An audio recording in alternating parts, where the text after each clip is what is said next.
Morning! For today's video ay magluluto tayo ng vegetable ukoy. 2 cups ng carrots, 2 cups ng squash or kalabasa, meron tayong 1 cup ng malunggay, at syempre bawang, sibuyas, at 2 itlog. Meron tayo ditong maraming paminta at asin. At syempre, 2 cups ng flour at magic sarap.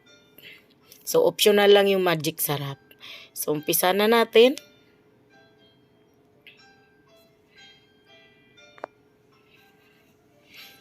Napakasipag ko dito sa paggawa ng vlog na to kasi meron akong mga naisulat dyan sa baba. Yan, medyo marami-rami din talaga itong gagawin nating ukoy.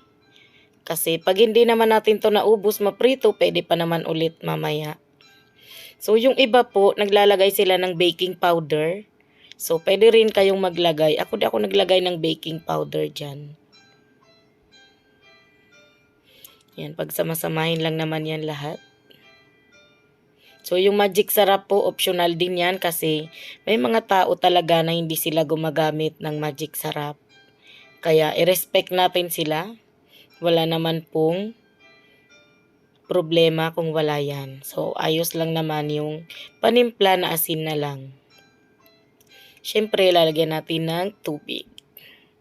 Nakalagay po sa description dyan na 2 cups ng tubig yung ginamit natin at 2 itlog.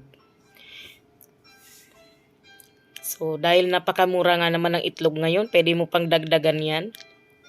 Pwede mong gawing 4 na itlog. Kasi marami naman po yung gulay natin. So, kung gusto mo pang dagdagan yan, ang iba pang klaseng gulay ay pwede pa. Pero sa akin, sapat na yung 3 klaseng gulay na yan. Ayos na yan sa akin.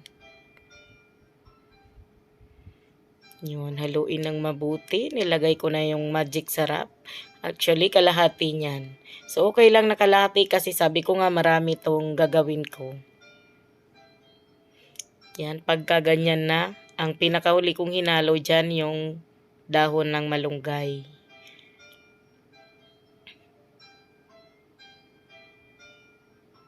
Yun, haluin lang natin. Hindi sabay-sabay kasi para hindi tayo mahirapan.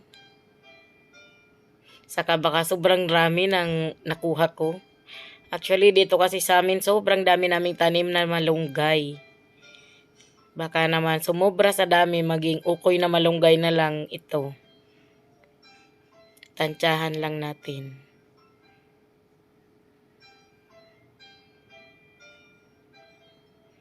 Ayan, inubos pa rin natin yung dahon ng malunggay na prepare natin. So, hugasan po natin yung malunggay kasi maalikabok po yan.